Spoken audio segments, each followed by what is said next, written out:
After a neck adjustment, she suddenly began feeling unwell. Doctors found 4 torn arteries that caused a stroke and cardiac arrest.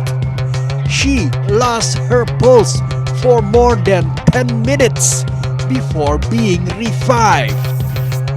Thought she survived, she's now paralyzed, able to move only her eyes and toes.